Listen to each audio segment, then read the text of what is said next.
karena ada rangkaian yang dipandang oleh penuntut umum KPK saling terkait satu dengan yang lainnya. Saya minta di bulan suci Ramadan yang digoreng-goreng jelas ya itu uangnya masih.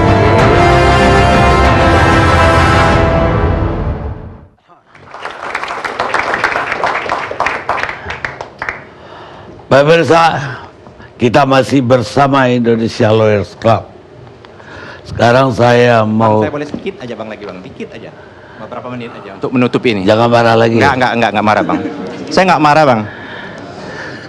Jadi ada hal yang jauh lebih penting juga saya ingin merekomendir betul pada kawan-kawan Pansus. Pada periode saya itu ada hasil audit kinerja KPK yang dilakukan oleh BPK. Sesungguhnya perintah undang-undang KPK itu bahwa harus ada yang namanya di samping audit keuangan, KPK itu ada namanya audit kinerja. BPK, Badan Pemeriksa Keuangan, sudah melakukan audit kinerja tersebut. Sehingga bisa dilacak sebenarnya dari sana. Tidak dilacak berdasarkan person-person itu. Kalau person itu ada interest nanti kelihatan seperti itu. Jadi memang harus saya berikan, dan itu sudah ada file audit kinerja itu di Komisi 3. Bisa dibuka. Itu bisa dilihat itu kalau memang niatnya ingin membuka ini semua. Tapi kalau niatnya hanya untuk melindungi orang-orang per orang, ya nggak usah dibuka itu audit kinerja itu. Itu pesan. Yang kedua, kepada KPK juga mungkin perlu juga dipertimbangkan, karena KPK kan institusi penegak hukum, bukan organisasi pekerja, ya kan? Di KPK itu kan ada serikat pekerja. Kacau kalau penegak hukum ada serikat pekerja. Nanti kejaksaan, kepolisian minta juga buat serikat pekerja. Seperti itu. Hakim buat juga serikat pekerja. Jadi menurut saya ada keanehan-keanehan itu sendiri. Jadi terima kasih Bang Karni. Mudah-mudahan kawan-kawan dari obstruction of justice satu lagi. Tadi kan disebut-sebut obstruction of justice. Pimpinan KPK juga bisa kena. Institusi KPK juga bisa. Penyidik KPK pun bisa kena obstruction of justice. Tak kala ada perkara yang seharusnya diusut oleh KPK, tapi perkara itu dipendamkan, didiamkan. Saya tidak tahu apa ada urusan apa, baik urusan politik, apa urusan pesanan, itu bisa dilacak. Dan itu bisa dilacak, gampang melacak kasus itu dipendam atau tidak dipendam. Nah itu silakanlah kawan-kawan Pansus itu untuk melacak itu. Gampang sekali kasus ini, lihat pada kasus periode ini diangkat, periode yang sebelumnya tidak diangkat. Nah itu bisa dipanggil tuh pimpinan KPK. Kenapa periode sebelumnya diangkat? Ada faktor apa dia tidak mengangkat kasus itu? Kalau itu terjadi, bisa diseret juga kategorinya obstruction of justice. Terima kasih. Terima kasih. Udah lama gak muncul, jadi keluar semua. Udah. Sekarang Pak Hari Hamzah, Wakil Ketua DPR. Saya Bang. Ini bulan puasa Bang. Gimana Bang? Udah dengar semuanya, sebagai pimpinan Anda melihatnya, atau Anda mau nambahin apa? Ya. Bismillahirrahmanirrahim. Assalamualaikum warahmatullahi wabarakatuh. Saya terus terang berubah keinginan saya untuk bicara setelah dengar saudara Haris tadi. Ya. Soal energi itu, Bung. Saya kira kita memang perlu kebesaran jiwa lah untuk mencoba kembali ke titik nol begitu.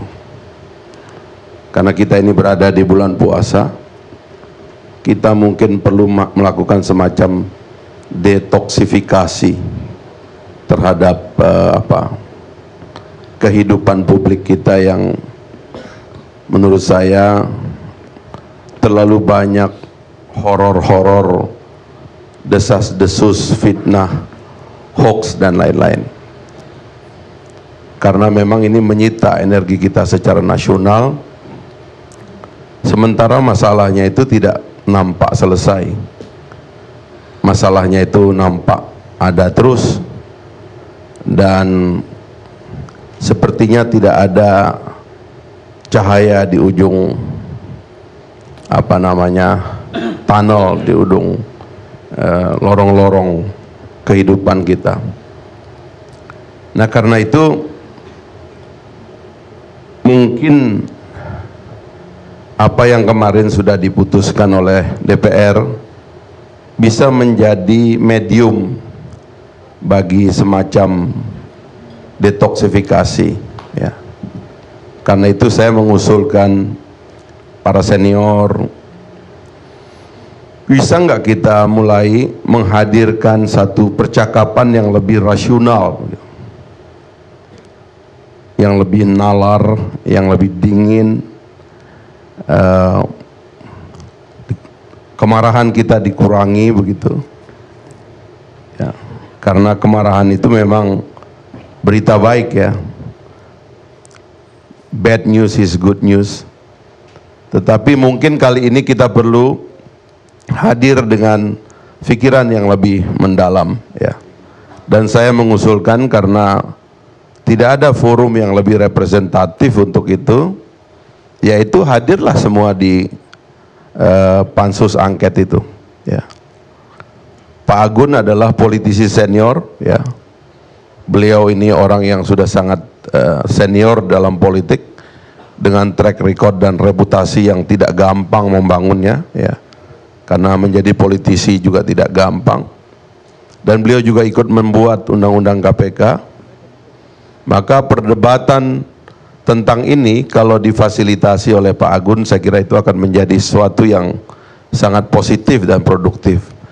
Tapi kita memang harus hadir secara netral, tidak dalam kotak-kotak perseteruan yang memang melelahkan, ya. Saya pernah, ya saya bisa bilang berdarah-darah ini melawan KPK ini, karena tiba-tiba partai saya kena fitnah menjelang pemilu, ya.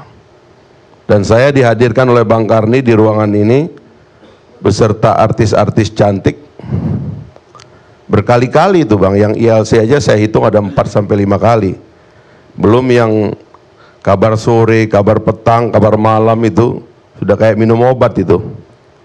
Kita datang untuk membela diri karena dituduh, karena disebut nama oleh KPK, apalagi kemudian ada pimpinan kita menjadi tersangka dan sebagainya. Itu bukanlah sesuatu yang mudah untuk kita tanggung, itu berat sekali, apalagi partai yang akan mengikuti pemilu dan sebagainya, itu luar biasa, ya.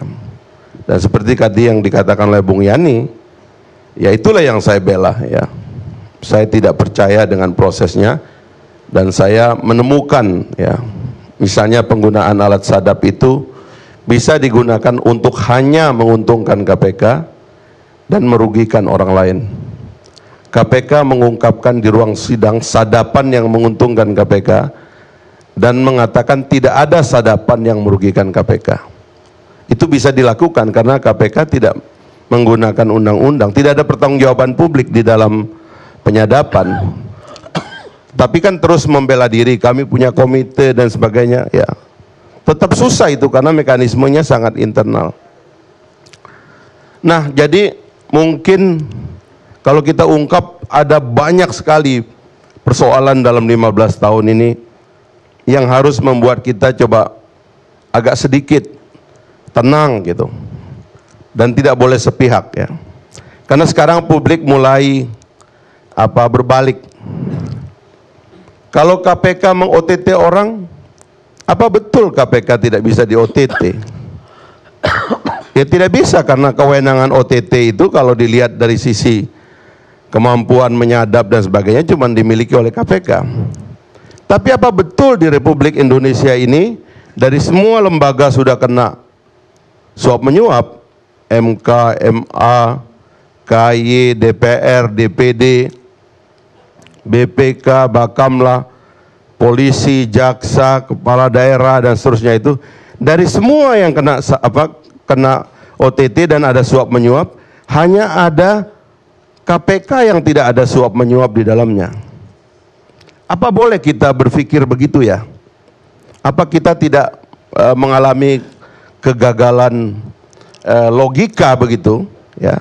Sehingga ini selalu opininya terbalik begitu. Kalau di lembaga lain ada abuse of power, pasti KPK tidak ada abuse of power. Nah, karena itu menurut saya nanti ya angket yang akan memutuskan. Saya sendiri punya banyak bukti yang Saya sendiri bisa membuktikan bahwa di KPK ada sogok menyogok. Ya, di KPK itu ada jual beli kasus. Di KPK itu bisa terjadi semua hal yang mungkin terjadi pada lembaga lain. Dan karena dia tidak diawasi secara disiplin, padahal kewenangannya sangat eksesif ya dalam penggunaan hak-haknya itu, ekstrajudisial.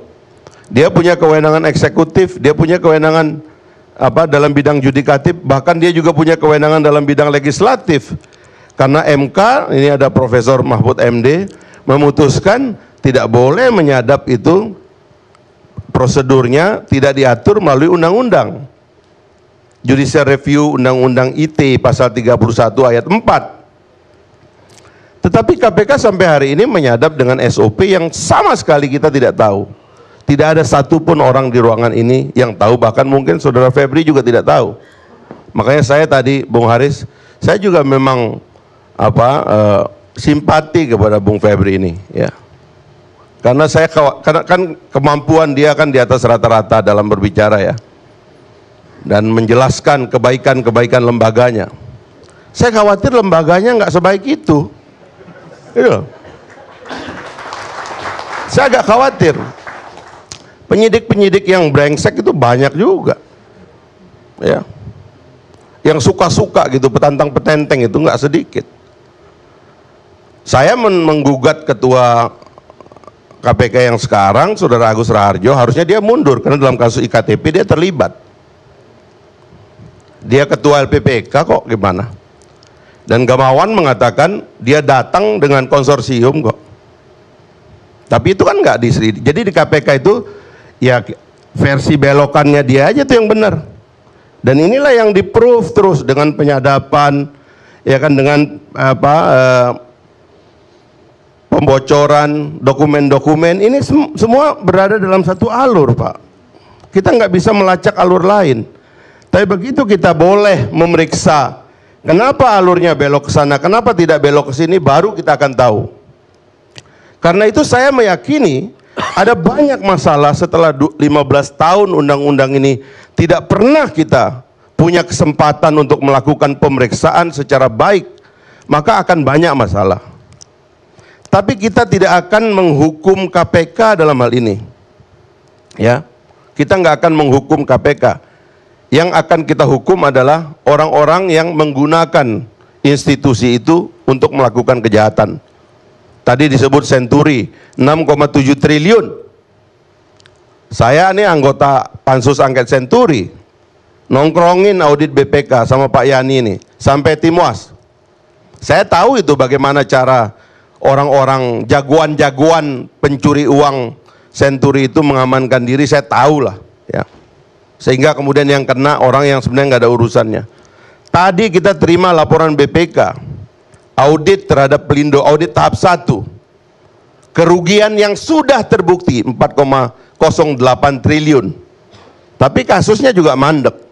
Ada audit temuan berikutnya yang kira-kira akan total kerugian negaranya sekitar 17 triliun. Jangankan BPK diajak kerjasama oleh KPK, sekarang bertengkar dengan BPK. Dan hasil audit BPK misalnya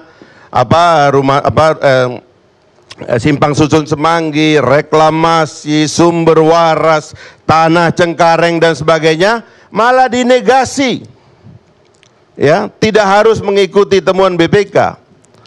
Jadi begini loh ya, kita kalau membaca soal KPK ini, kita sudah 15 tahun debat, memang kewenangannya luar biasa dan dengan kewenangan itu bisa dipakai. Seperti kata pepatah yang disebut oleh Bang Karni tadi, hati-hati mendramatisasi melawan monster, sebab dia bisa juga jadi monster. Dan saya kira dalam hal ini juga KPK telah menjadi monster. Bahkan KPK menurut saya telah seperti menjadi agama baru, atau tepatnya mungkin aliran sesat. Karena ada dramatisasi dan glorifikasi yang berlebihan, seolah-olah dia bukan lembaga yang seperti kita-kita, lembaga di tempat kita berada.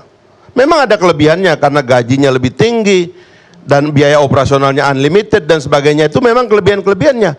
Tapi tidak bisa organisasi manusia tidak memakai rumus-rumus kemanusiaan dan logika akal sehat manusia bahwa apa yang salah di tempat lain mungkin juga salah di kita. Ini kan teorinya demokrasi, Karl Popper itu tentang open society. Bukalah masyarakat kita ini, bukalah lembaga Anda. Kenapa Indonesia ini ramai sekarang? Karena kita buka. Dulu masyarakat ini tertutup, dipimpin oleh tiran, tidak boleh ada yang diungkap di dalam itu, seperti Korea Utara itu. Ditutup, sehingga kecoa-kecoa, tikus-tikus itu di dalamnya, busuk tapi di dalam. Tapi begitu kita buka institusinya, kecoanya kelihatan, tikusnya kelihatan, dan bahkan mungkin bisa mengering sendiri karena itu janji demokrasi. Begitu ini kita buka, semua kejahatan ini akan diungkap oleh publik dengan sendirinya. Nah, di tengah itu kita tidak memerlukan lagi single power yang begitu besar. Yang kita perlukan adalah orkestra. Di sini saya ingin menutup dengan apa yang disebut oleh Bung Haris tadi. Saya menyedihkan ketidakhadiran presiden di dalam pemberantasan korupsi di Indonesia. Dari zaman Pak SBY sampai sekarang. Dan kalau ditanya presiden itu, Anda memberantas korupsi, kita perkuat KPK. Yang disumpah dan dipilih oleh rakyat untuk memberantas korupsi itu adalah Presiden Republik Indonesia. Bukan orang lain. Masa pekerjaan sepenting ini dia nggak ambil sendiri? Makanya kalau saya jadi Presiden Republik Indonesia, saya bubarkan KPK dan saya bilang kepada rakyat, saya bertanggung jawab atas pemberantasan korupsi dan saya akan memberantas korupsi dalam setahun. Selesai ini korupsi semua. Harusnya begitu. Orang dia dipilih dengan ongkos triliunan kok dia dipilihnya. Masa nggak ada kata soal ini semua? Ini mendekat, ini orang ditangkap udah dekat-dekat dia ini. Nah, harusnya kan itu clear. Lihat Duterte itu, begitu dia naik, narkoba ini saya akan hadapi sendiri. 6 bulan saya selesaikan. Saya tidak setuju dengan cara dia melanggar hukum. Tapi pertanggungjawaban presiden tidak bisa dialihkan kepada siapapun.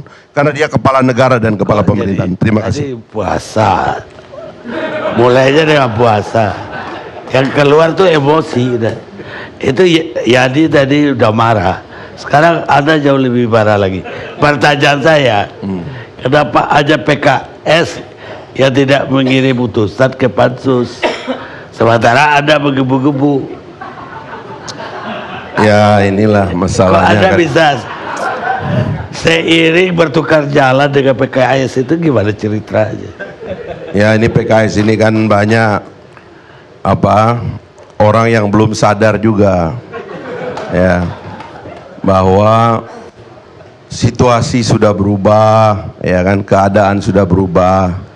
Tidak boleh feodal, ya, tidak boleh irasional. Politik itu harus dihadapi, harus berjiwa besar, harus lapang dada, harus terbuka, harus mau diskusi, tidak boleh sepihak. Inilah yang saya hadapi, teman-teman saya ini. Tapi ini kita akan hadapi lah. Saya kira PKS pada waktunya akan sembuh juga lah. Asik. Saya kok curiganya apa yang diputuskan oleh Wakil Ketua DPR Fahri Hamzah itu PKS gak mau ikut. Nah, itu saya juga khawatir itu, Pak. Ya, jadi urusannya ini jadi kayak urusan saya. Padahal ini kan urusan Republik Indonesia. Masa teman-teman PKS bilang kami akan walk out kalau Pak Fahri pimpin sidang loh. Ini kan saya bukan mimpin ormas, Pak, ya kan? Atau mimpin Pam Swakarsa, ini mimpin negara, Pak. Jadi kalau taat kepada hukum negara, ya pengadilan bilang saya menang, saya ditetapkan sebagai kader, sebagai anggota DPR, sebagai pimpinan DPR, ya ikut aja itu dulu. Nah, ini yang menurut saya ini di jajaran pimpinan PKS sekarang ini memang banyak yang belum eling soal begini-begini, ya. Mudah-mudahan segeralah ini. Kader juga udah minta sebenarnya ini. Baik. Itu. Cukup ya Bang Kan ya. Saya kira cukup. Nanti batal puasanya lagi nanti. Saya takutnya itu. Pak Margarito. Baik Bang Karni, Assalamualaikum warahmatullahi wabarakatuh. Dan selamat malam. Judul kita ini Pak Amin di apa tadi ya? Pak Amin dituduh, KPK digugat gitu ya. Soal hukumnya adalah begini.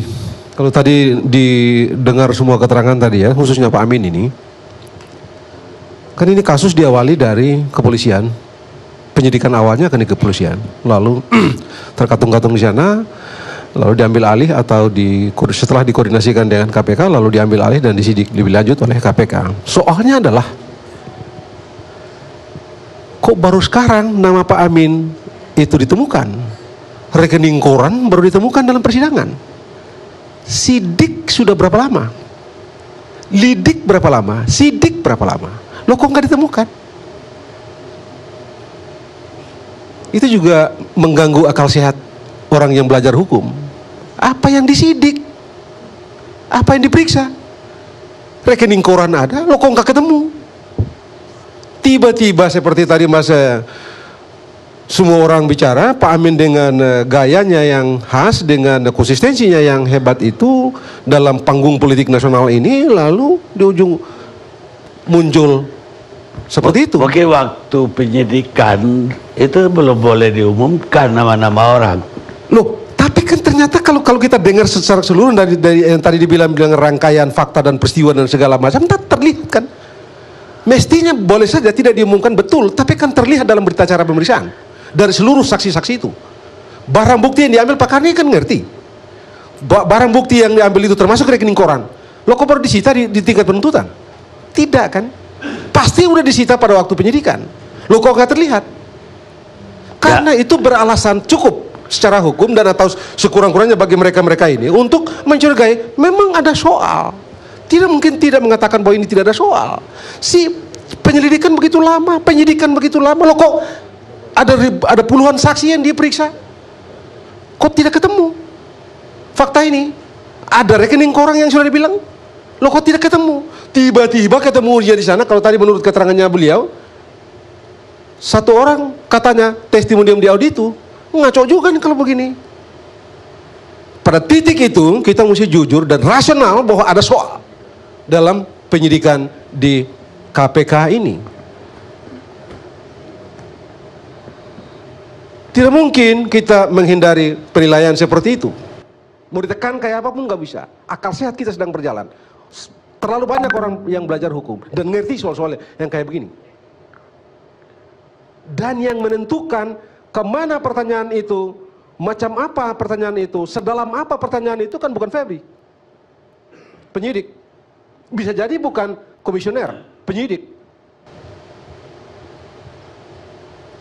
Jadi kembali ke dalam soal kasus yang jadi judul kita pada diskusi pada malam ini, saya kira memang beralasan teman-teman dari PAN, teman-teman dari DPR, termasuk Pak Amin Rais dan keluarganya mempersoalkan. Loh kok begini? Ini soal gitu, itu satu. Yang kedua begini, angket ini dikaitkan dengan IKTP dan segala macam. Memang angket ini bisa menghentikan penyidikan? Kalau mereka sidik terus mau apa? Jadi kita tidak usah bermain propaganda di publik bahwa ini nanti begini dan begini. Sidik aja. Satu, yang kedua, ya datang aja bertempur di pengadilan, di kasus di pansus angket teman-teman KPK. Nggak usah AO di luar sana begini dan begitu, cek ini dan cek itu, nggak perlu. Datang bertempur, buka di sana. Yang tidak bisa secara teknis jangan buka. Tapi soal polisi, kenapa tidak begini, kenapa tidak begitu, kenapa ini hilang, kenapa ini tidak hilang, kenapa ini cuma sampai sini, kenapa di sini, buka di sana. Buka secara terus terang agar kita menemukan, oh ini loh masalah kita. Karena jujur kita mesti akui, Republik ini sedang digerogoti dengan korupsi. Lalu dengan buka itu kita bisa menemukan kira-kira jalan keluar. Apa begini cara kita menangani korupsi? Apakah cukup dengan misalnya mengandalkan pidana dan penjara sebagai satu-satunya jalan untuk menghabisi korupsi? Atau ada cara lain? Bang Karni tadi bagus sekali mengawalinya, membukanya dengan menyebut Marcus Verres. Saya tahu dalam kajian sosiologi korupsi, Marcus Verres salah satu kaisar yang mengambil posisi berhadapan dengan korupsi. Tapi apa yang Bang Karni tahu? Teman-teman di luar sana teman-teman Verres yang di luar itu menggunakan konsistensi Marcus itu untuk menghabiskan lawan-lawan mereka. Apakah itu tidak sedang terjadi sekarang ini? Soal lain yang mesti kita jujur juga mengatakan. Kita mesti jujur lah. Bang Karni saya tahu paham, cuma kadang-kadang juga pura-pura nggak tahu. Paham, karena jujur aja kita ini dari kampung sudah tahu beliau ini. Siapa yang nggak tahu Bang Karni di forum keadilan? Dari kampung kita udah tahu. Tahun 80 kita baca beliau ini kok. Buku beliau kan banyak juga, kita harus tahu. Jadi paham nih beliau ini. Cuma beliau kadang-kadang juga pura-pura kagak tahu juga. Siapa yang bilang institusi yang disebut independen itu tidak bisa diakali? Ada dua soal kalau kita belajar tata negara. Ada informal check dan ada formal check. Dan informal check jalannya bisa banyak sekali. Karena itu orang-orang yang mempelajari independensi pengadilan mengatakan begini, siapa yang bilang pengadilan sungguh-sungguh independen? Siapa yang tidak bisa dicek? Independensi yang dikatakan sebagai mahkotanya pengadilan itu pada batas tertentu justru bukan mahkota, karena terlalu banyak yang digunakan melindungi hal-hal busuk dalam pengadilan itu. Kita lihat ini Pak Mahfud ada di sebelah ini. Waktu masih di Mahkamah Konstitusi pada waktu itu, ini agak keluar dikit, kisru dalam pilkada oleh beliau ini ditunjuk bolak-balik itu orang-orang sebagian besar itu disebabkan oleh komisioner. Tidakkah dalam Undang-Undang Dasar mengatakan bahwa KPU itu independen atau mandiri? Padahal kenyataannya kayak begitu. Nah, kalau begini cara kita menangani korupsi, kita sedang memupuk korupsi.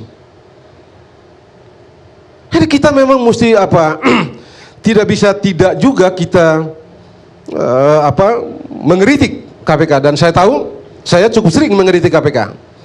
Orang mengatakan misalnya ya, KPK itu kuasi yudisial, kuasi legislatif, kuasi eksekutif.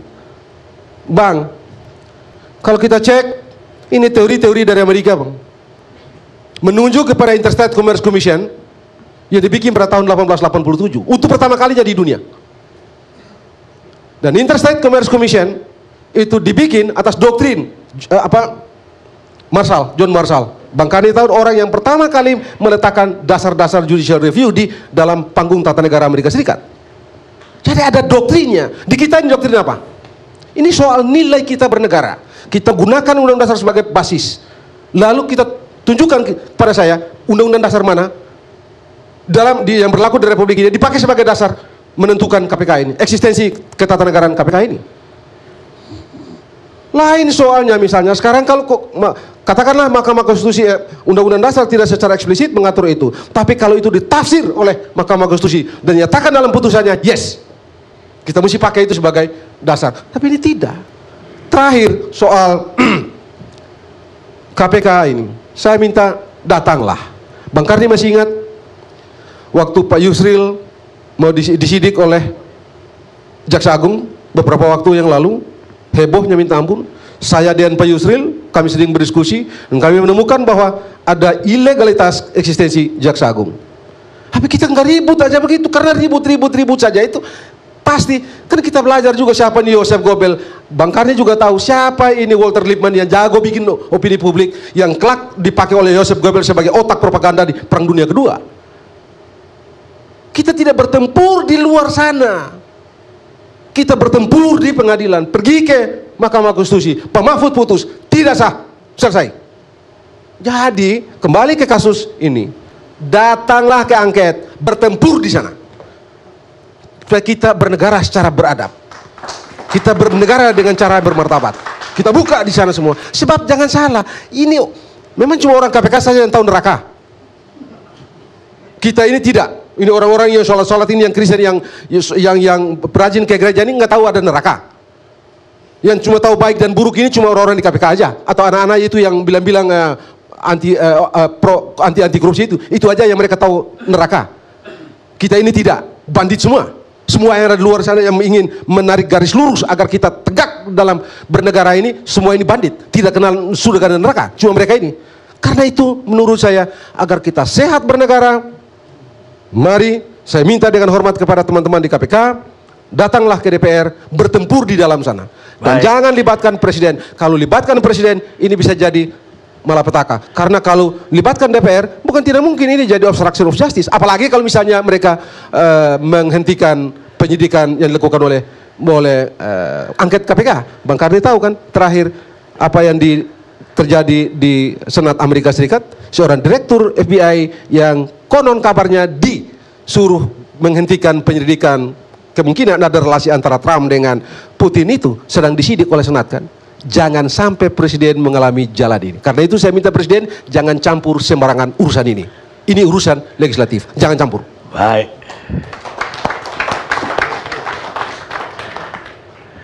Terima kasih.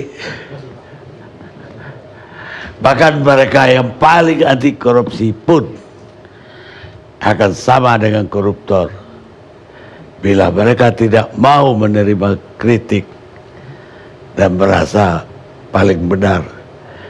Craig Ferguson, Oz Talk Show di Amerika. Kita lihat sejenak.